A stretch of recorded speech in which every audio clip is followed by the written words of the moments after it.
और खबरें विस्तार से। संसद का शीतकालीन सेशन 7 दिसंबर से शुरू होने जा रहा है। सेशन ऐसे दिन शुरू होने जा रहा है जब दिल्ली में एमसीडी और अगले दिन गुजरात और हिमाचल प्रदेश असेंबली चुनाव के रिजल्ट आने वाले हैं।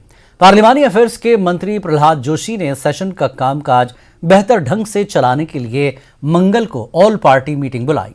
मीटिंग में सभी अपोजिशन पार्टियों ने सेशन के दौरान उठाए जाने वाले मुद्दों की बड़ी सूची सरकार को सौंपी। इनमें भारत चीन सीमा विवाद, विदेश नीति, सरकार और जुडिशरी के बीच टकराव, अपोजिशन जमातों के हुक्मरानी वाले रियासतों के साथ सौतेला सलूक जैसे मुद्दे शामिल हैं।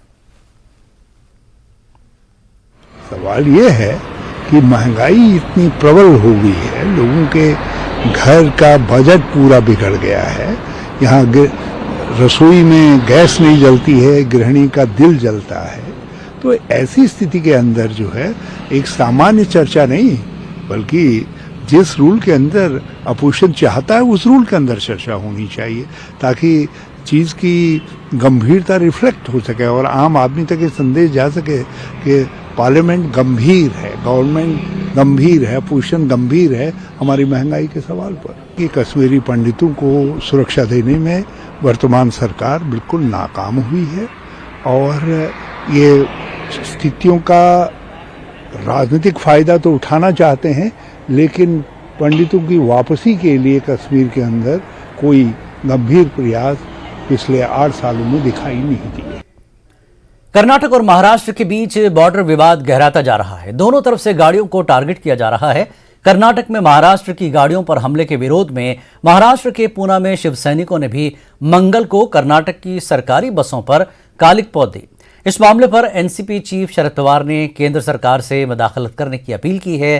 कर्नाटक के बेलगावी में महाराष्ट्र के नंबर वाले ट्रकों को रोककर उन पर काली स्याही पोत दी गई थी। साथ ही पथराव भी किया गया। इसके विरोध में पूना में भी कर्नाटक की बसों को निशाना बनाया गया। कर्नाटक और महाराष्ट्र बॉर्डर विवाद और भी पेचीदा हो गया है। कर्नाटक सरकार ने महाराष्ट्र की एसटी बस को बेलगावी में आने से मना किया है। कर्नाटक पुलिस ने एसटी महामंडल से कहा है कि यहां पर बस पर पथराव हो सकता है।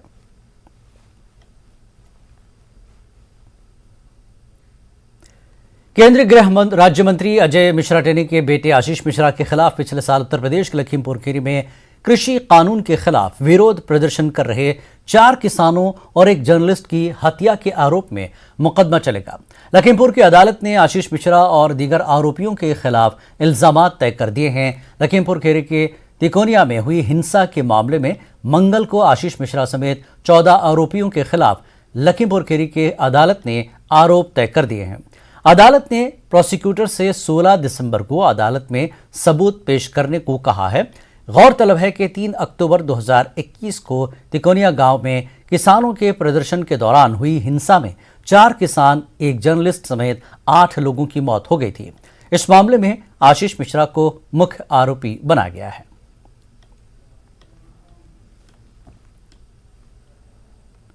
मध्य एशियाई मुल्कों के नेशनल सिक्योरिटी एडवाइजर्स की पहली मीटिंग दिल्ली में हिंदुस्तान की लीडरशिप में हुई।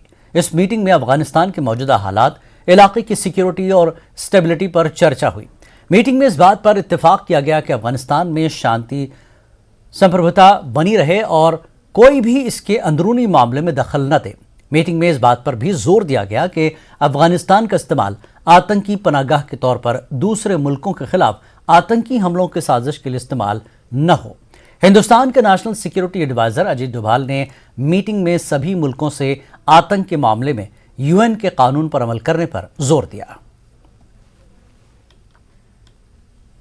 Accepting India's invitation, your presence is a testimony to our cohesiveness and will enrich the discussions.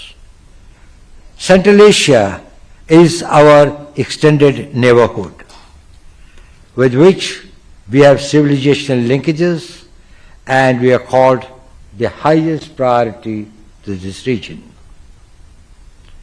Excellencies, at the January meeting of our leaders, they agreed to convene regular meetings of secretaries of the security councils to discuss security-related developments in the region.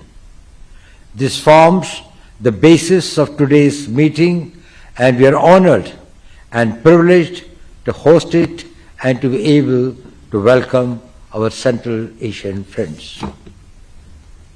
We meet at a time of great churn and international relations and uncertainty about the future. A peaceful, secure, and prosperous Central Asia is in our common interest. Today's meeting, therefore, assumes importance as it provides us an opportunity to discuss matters which require greater cooperation and coordination amongst the regional countries.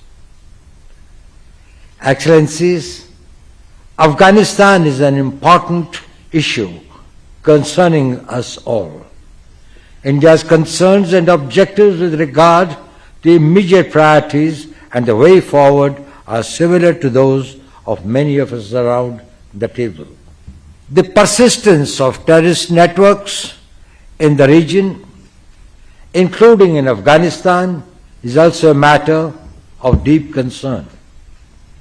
Financing is the lifeblood of terrorism, and countering terror financing should be an equal priority for all of us.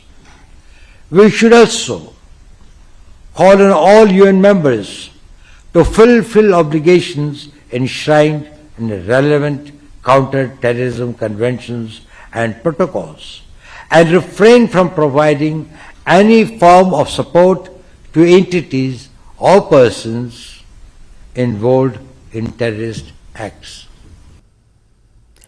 Madhya Pradesh के CM Shivraj Singh Chauhan ने cabinet की अहम meeting की। इस meeting में कई प्रस्ताव पर मुहर लगी। साथ ही धर्मांतरण को लेकर भी चर्चा हुई और सख्त कानून बनाने पर जोर दिया गया। मुझे कहते हुए प्रसन्नता है कि हमारा खुशीलाल वैद्य आयुर्वेदिक चिकित्सालय एक नए स्थान पर पहुंच गया है। आयुर्वेद, पंचकर्म, योग, इसका समन्वय करते हुए संपूर्ण स्वास्थ्य कैसे व्यक्ति प्राप्त करे, इसकी यहाँ सारी व्यवस्थाएं की गई है। लव जिहाद को लेकर मध्य प्रदेश के अपोजिशन लीडर गोविंद सिंह के बयान के बाद सियासी पारा फिर से चढ़ गया है। गोविंद सिंह ने धर्म परिवर्तन को कानून हक बताया तो बीजेपी ने पलटवार किया। बीजेपी लीडर भूपेंद्र सिंह ने लव जिहाद को मंसूबाबंद साजिश करार दिया।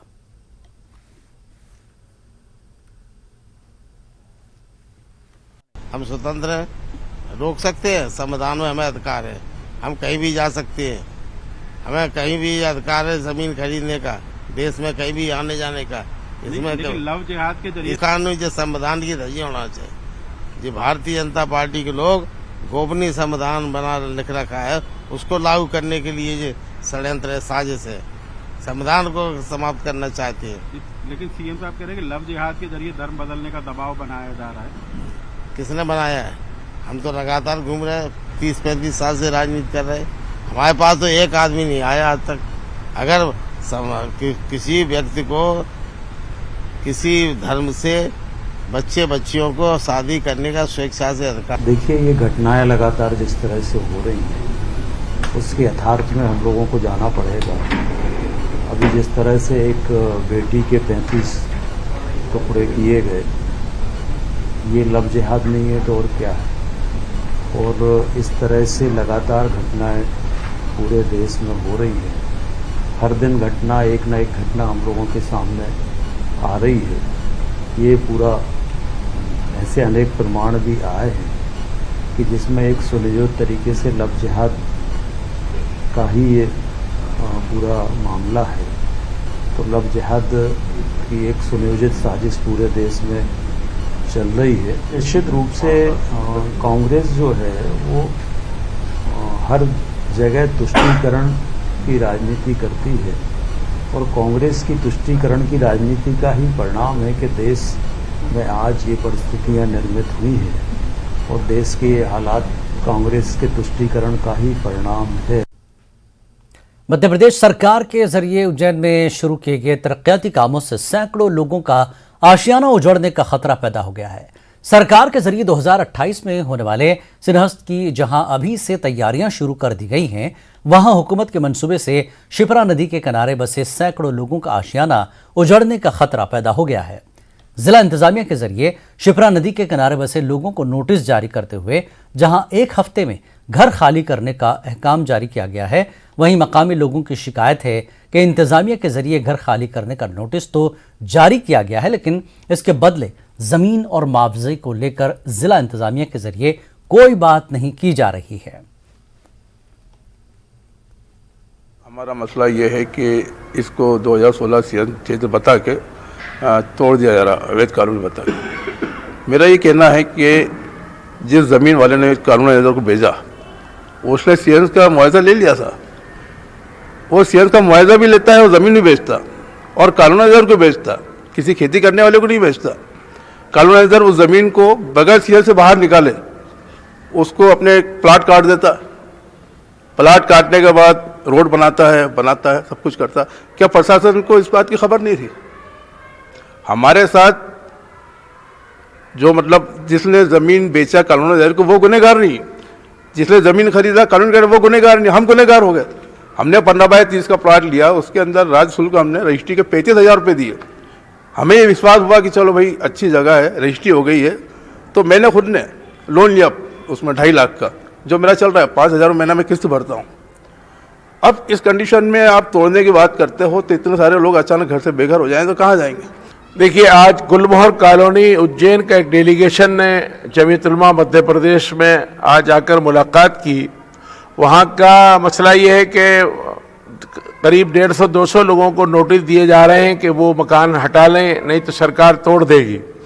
हमारा ये कहना है कि जिन्होंने भी मकानात बनाए हैं वो ज़मीन को खरीद कर रजिस्ट्री की ज़मीन के बाद बनाए हैं। भारत सरकार की और मध्य प्रदेश सरकार की तो हमेशा ये नीति रही है कि गरीबों को, बेघर लोगों को मकानात दिए जाते हैं, और वजीर आजम हमारे मोदी साहब का तो इस वक्त ये तरीका है कि वो लोगों के मकानात बना कर दे रहे हैं, सरकार पैसा दे रही है। और अगर कहीं पर सरकारी ज़मीन पर भी कोई गरीब लोग मकान बना लेते हैं तो सरकार उनको पट्टे देती है। तो हमेशा से मध्य प्रदेश में और भारत के अंदर पट्टे देने का रिवाज रहा है, और भारत का कोई भी नागरिक जो है सरकारी ज़मीन को लीज पर लेने का संविधान में अधिकार रखता है। यहाँ इसके उल्टा हो रहा है, गरीबों ने किस्तों पर ज़मीन खरीदकर रजिस्ट्री के साथ खरीदकर अपने मकानात बनाए और उनको रातों रात हटाने का नोटिस दिया जा रहा है। लेकिन किसी को बर्बाद कर शहर को बढ़ाया जाए या शहर की ज़मीन को सीएच के लिए रिजर्व रखा जाए। सीएच जो है शिप्रा के किनारे होता है और उसके लिए बहुत ज़मीन है, और सरकार चाहे तो जो खाली ज़मीनें हैं उसको एक्वायर कर सकती है, सीएच के लिए करना चाहिए। मेरठ में लिसाड़ी गेट कब्रिस्तान से 2 रोज पहले प्रशासन की देखरेख में कब्र से नसरीन का शव निकालकर उसका पोस्टमार्टम करवाया गया था। पोस्टमार्टम रिपोर्ट ने मामले में सनसनीखेज खुलासा कर दिया। मरने वाले के रिश्तेदारों ने आरोप लगाया था कि नसरीन के शौहर का किसी गैर मुल्की महिला से नाजायज संबंध है, और पोस्टमार्टम रिपोर्ट ने उनके दावे को सच साबित कर दिया। रिपोर्ट में खुलासा हुआ कि नसरीन का गला दबाकर हत्या की गई थी और यह कत्ल किसी और ने नहीं, नसरीन के शौहर आमिर खान ने की।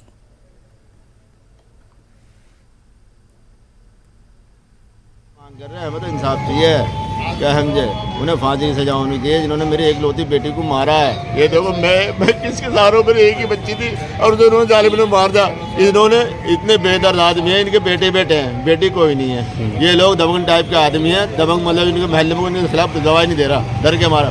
महल्ले को पूरे को पता, लेकिन इनके खिलाफ कोई बोलने को तैयार नहीं है। मैं चाहता हूँ मेरी मतलब सुनवाई, मेरी पुकार ऊपर तक जाए ताकि इन जालिमों को सजा मिले, जिंदगी भर तक जेल में दड़े या ना फांसी हो। बस मेरे इतनी है इंसाफ का। ओके, ब्रेक के बाद फिर लौटते हैं।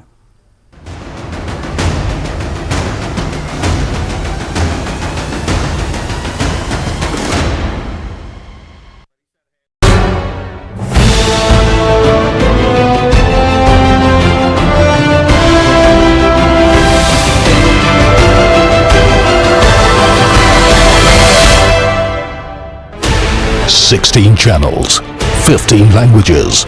26 states, 1200 plus reporters, 67 plus crore viewers. India's largest news network, News 18 Network.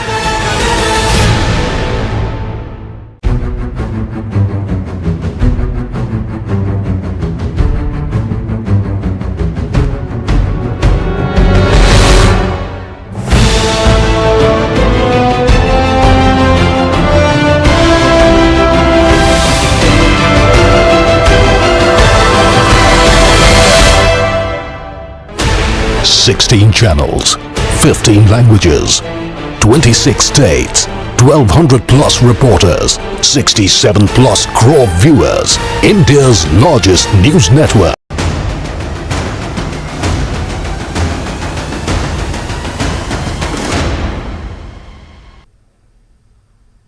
खबर दिन भर में एक बार फिर आपका स्वागत है। एलजी मनोज सिन्हा ने जम्मू में my town my pride programme में शिरकत की।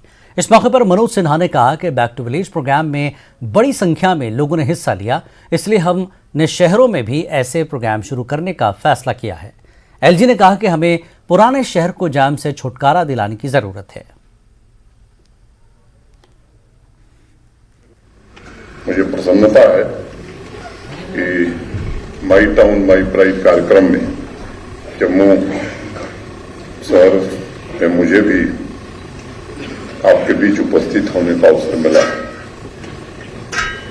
पिछले दिनों बैक टू विलेज कार्यक्रम जो हुआ पूरे जम्मू कश्मीर में,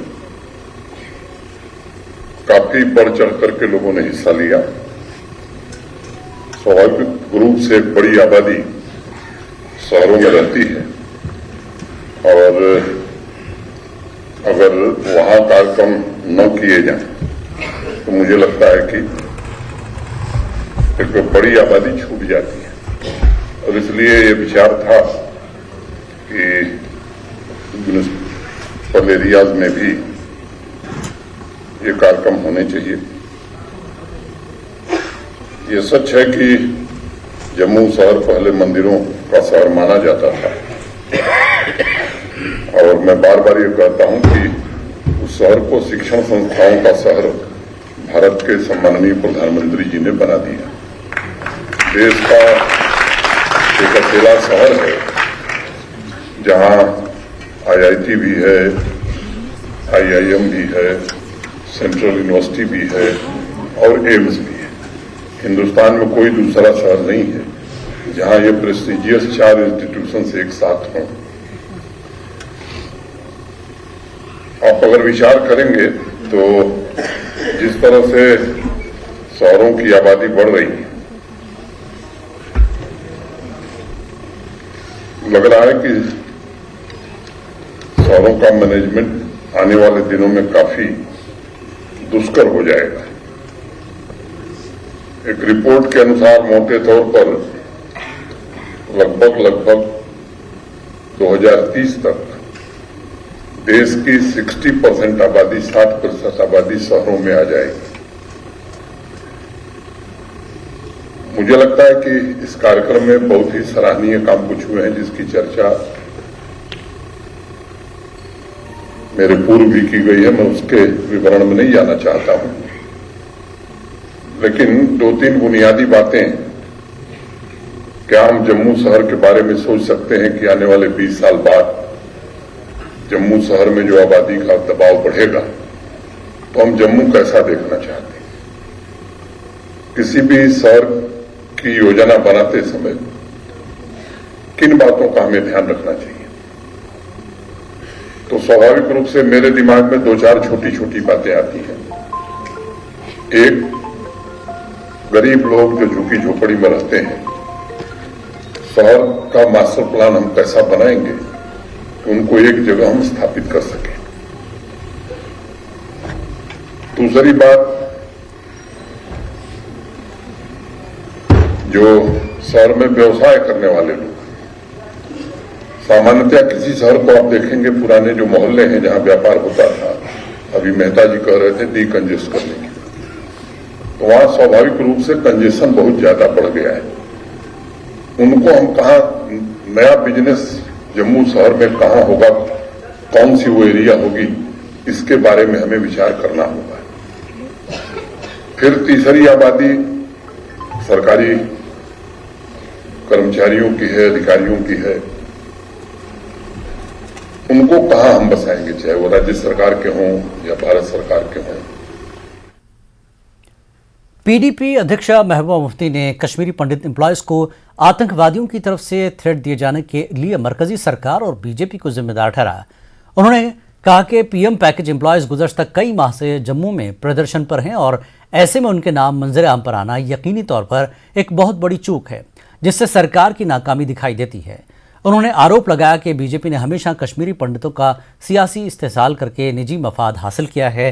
अनंतनाग के वानपुरा काजीगुंड में पीडीपी लीडर मुश्ताक अहमद खान के ब्रादर अब्दुल कयूम खान की वफात पर इजहार ताज़ियत के दौरान महबूबा मुफ्ती ने इन बातों का इजहार किया। तो उसकी बात है कि बीजेपी की सरकार मरकज में भी है, यहाँ भी है। किस तरह से जो कश्मीरी पंडित एक तो 6 महीने से वो जम्मू में दर-बदर हो रहे हैं, उनके बारे में कोई फैसला नहीं हो रहा है। उनको कहा जाता है कि आप ड्यूटी पे दोबारा रिपोर्ट कीजिए, और दूसरी तरफ से उनकी जो डिटेल्स हैं जो किसी को मालूम नहीं होता है, तो वो कैसे सरकारी दफ्तरों से लीक हो गई है, इसकी जिम्मेवार जो है यहाँ की सरकार है। उनको जवाब देना चाहिए लोगों को कि कैसे कश्मीरी पंडितों की डिटेल्स जो है इस तरह लोगों के पास आ गई है और उनको धमकियां दी जा रही हैं। ये जो सरकार है ये पूरी तरह से नाकाम हो गई है कश्मीरी पंडितों की हिफाजत में, और सिर्फ उनको जो उनका जो दुख है, जो उनकी तकलीफ है, उसको एक्सप्लॉइट करती है, उसका इस्तेमाल करती है। बाकी कश्मीरी पंडितों के बारे में ये बिल्कुल संजीदा नहीं है। कल फारूक साहब का एक बयान आया है कि जो पोलिंग बूथ है उनको कैप्चर करने की कोशिश की जा रही है, ऐसा कुछ है? तो मैं कैसे कह सकता हूँ? अगर फारूक साहब ने कहा होगा तो इसका जवाब तो वही दे सकते हैं बेहतर तरीके से। कांग्रेस प्रवक्ता कपिल सिंह का कहना है कि महबूबा मुफ्ती ने जो कुछ कहा है वो बिल्कुल सही है। कपिल सिंह का कहना है कि ये सच है कि मरकज और यूटी इंतजामिया कश्मीरी पंडितों और दीगर कम्युनिटी के अफराद को तहफ़्फ़ुज़ फराहम करने में नाकाम रही है। सुनिए उन्होंने क्या कहा। कि आज जो केंद्र में सरकार है वो ऐसा लगता है कि अकाउंटेबल है ही नहीं। जिस तरह से उन्होंने वादे किए जम्मू कश्मीर की जनता के साथ, कश्मीरी पंडितों के साथ, एक भी वादा नहीं निभाया, और जम्मू कश्मीर और कश्मीरी पंडितों को पूरे देश में चुनावी मुद्दा बनाकर इस्तेमाल करने वाली ये सरकार आज कश्मीरी पंडितों को बसाना तो दूर, यहाँ कश्मीरी पंडित जो रह रहे हैं, जो अपनी डिमांड्स कर रहे हैं, वो भी पूरा नहीं कर पा रही। परोक्ष रूप से, सीधे रूप से हम कहें, यूनियन होम मिनिस्ट्री आज जम्मू कश्मीर की सिक्योरिटी को देख रही है। जो सिक्योरिटी सिनेरियो आज जम्मू कश्मीर के अंदर बना है उसकी सीधे तौर पे गृह मंत्री और गृह मंत्रालय जिम्मेदार है। और अगर ये सिक्योरिटी लीक हुई है, उनके नाम अगर लीक हुए हैं, तो इसके ऊपर जांच होनी चाहिए, क्योंकि इसमें किसी की भी मासूम की जान जा सकती है। वहीं पीएम पैकेज के तहत काम कर रहे कश्मीरी पंडितों ने भी महबूबा मुफ्ती के बयान की हिमायत की है। हालांकि उन्होंने महबूबा मुफ्ती और दीगर कश्मीरी सियासी लीडरों की जानिब से दहशतगर्दी के खिलाफ खुलकर न बोलने की मजम्मत की। कश्मीरी पंडितों का कहना है कि हुकूमत को उनकी मांगों को पूरा करने और उन्हें सिक्योरिटी फराहम करने के मामले को संजीदगी से लेना चाहिए। पीडीपी चीफ महबूबा मुफ्ती ने आज फिर एक बार केंद्र सरकार और जे&के यूटी एडमिनिस्ट्रेशन पर निशाना साधा है, और जिस तरह से 56 कश्मीरी पंडित एम्प्लॉयज को लिस्ट के जरिए एक लिस्ट उनकी तैयार करके टीआरएफ ने सोशल मीडिया पे उसको अपलोड करके ये जताने की कोशिश की है और उनको वार्न करने की कोशिश की है, उस पर महबूबा मुफ्ती ने सेंट्रल गवर्नमेंट पे हमला बोला, जे&के यूटी पे हमला, एडमिनिस्ट्रेशन पे हमला बोला, और ये कहा कि ये पता होना चाहिए कि ये जांच का विषय है कि क्यों ये लिस्ट, किसने ये लीक किया है, कौन इसके लिए रिस्पॉन्सिबल है। लेकिन उन्होंने आतंकवादियों को, जब उनसे पूछा गया कि जो आतंकवादी जिन्होंने ये अपलोड किया है उनके बारे में उन्होंने कुछ नहीं कहा और वो इस पर खामोश रही है। मेरे साथ जो ये कश्मीरी पंडित एम्प्लॉयज हैं, पीएम पैकेज एम्प्लॉयज, ये लगातार 209 दिनों से लगातार यहाँ पे प्रोटेस्ट कर रहे हैं जम्मू में। इन्हीं से हम बात करते हैं। देखो, उनका स्टेटमेंट जो है वो किस कैपेसिटी में उन्होंने दिया वो जानते हैं, लेकिन हम ये बात को मानते हैं कि ये जो ऑफिशियल डॉक्यूमेंट जो है वो लीक हुआ है, एक बहुत बड़ा कंसर्न है एम्प्लॉयज को लेकर, हाईली कंसर्न मैटर है, और मैटर ऑफ इन्वेस्टिगेशन भी होना चाहिए, क्योंकि पीएम पैकेज एम्प्लॉयज को जिस तरह इस थर्ड लेटर में टैग किया गया है और लगातार उनके डिटेल्स डाटा की बात की गई है, तो हम मानते हैं कि ये हम सब के लिए जो है कंसर्न है, और पीएम पैकेज एम्प्लॉय जो ऑलरेडी डर रहे हैं और भी डर के माहौल में वो ज्यादा चला गया है। और कोई ना कोई इसके साथ जुड़े हैं। देखो अगर हम देखेंगे ना, लगातार prime minister sir employment package की बात की जाती है, ये जो वार्निंग नोटिस आते हैं या थ्रेट लेटर्स आते हैं इसमें बात की जाती है।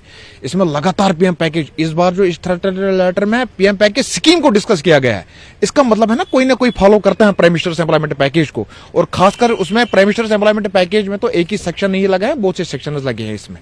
कोई भी ऐसी ताकत जो नेशनलिस्ट फोर्स को खत्म करने पे तुली है और पॉलिटिकल पार्टीज एक नेशन के अंडर उसे लीड करती है, लोगों को लीड करती है, तो डेफिनेटली ओपन स्टेज पे उन्हें कंडेम करना चाहिए। इसमें कोई दूसरी राय ही नहीं है। तो आज तो जो है टेररिस्ट ऑर्गेनाइजेशंस जो है थ्रेट कर रही है हिंदूज को, टेररिस्ट ऑर्गेनाइजेशंस मार रही है हिंदूज को। तो आज जो कश्मीर बेस्ड पॉलिटिकल पार्टीज है या कश्मीर बेस्ड ट्रेड बॉडीज है, कश्मीर बेस्ड सिविल सोसाइटी है, उनको सामने आना चाहिए, उनको कंडेम करना चाहिए इन ऑर्गेनाइजेशंस को। तो मुझे लगता है महबूबा जी को अपने जो शब्दों में है दोनों बातें करनी चाहिए, इन टेररिस्ट ऑर्गेनाइजेशंस को कंडेम भी करे और साथ में सेंट्रल गवर्नमेंट को भी जो है उनको भी बताए कि जो ये एम्प्लॉइज का जो डेटा है, उनकी प्लेस ऑफ पोस्टिंग, उनके नाम, ये कैसे लीक हुआ। बंगाल के सीएम ममता बनर्जी ने अजमेर में ख्वाजा मोइनुद्दीन चिश्ती की दरगाह पर हाजिरी दी। ममता बनर्जी ने मज़ार पर चादर और अकीदत के फूल किए चढ़ाए। दरगाह पहुंचने पर दरगाह के दीवान ने ममता बनर्जी का स्वागत किया। ममता बनर्जी की जियारत के दौरान दरगाह को आम ज़ायरीन के लिए बंद कर दिया गया था। इस मौके पर सिक्योरिटी के सख्त इंतजाम किए गए थे। जी, जैसा कि अभी बारगाह के अंदर वो ज़ियारत के लिए आई थी और यहाँ पर उन्होंने दुआ मांगी और उनकी मन्नत थी कि मैं गरीब नवाज की बारगाह में जाके ज़ियारत करूँ, क्योंकि वो जब पहले आई थी तो उसको काफ़ी टाइम हो चुका था और उन्होंने अभी दुआ मांगी थी उन्होंने कि मैं गरीब नवाज की बारगाह में जब मैं मिनिस्टर बनूंगी तो अजमेर आना है मुझे। तो अभी उनको वक्त मिला तो वो अजमेर आई और यहाँ पर दुआ मांगी और उन्होंने कहा कि मैं बाबा मैं बहुत खुश होती हूँ आकर और मैं चाहती हूँ कि अजमेर बार बार आऊँ। उन्होंने मैसेज यही दिया कि सबका भला सबकी। खबर दिन भर में फिलहाल इतना ही। नमस्कार।